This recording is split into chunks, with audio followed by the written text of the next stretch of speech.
Annyeonghaseyo, this is Kuya Mike TV at samahan nyo na naman ako ng sagutan. Itong EPS topic sample exam number 184. Tara guys, samahan nyo na ako ng sagutan. Sa palagay nyo guys, anong tamang sagot dyan?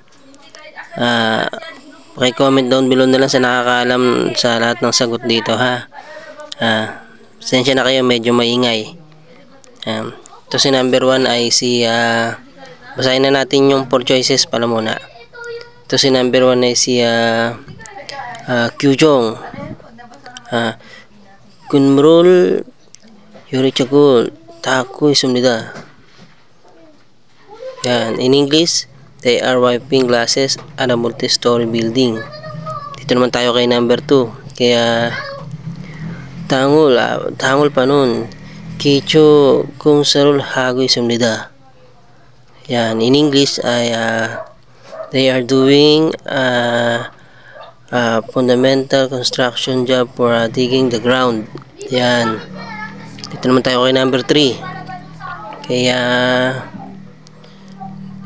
ginmuri interior kung sarul hago isumnida. In English, they are doing an interior construction job in a building.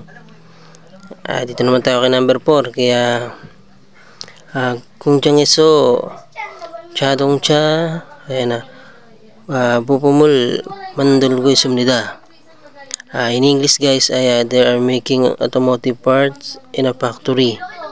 Sa palagay nyo guys, ang tamang sagot dyan? Tama, ang tamang sagot dyan guys is number 3.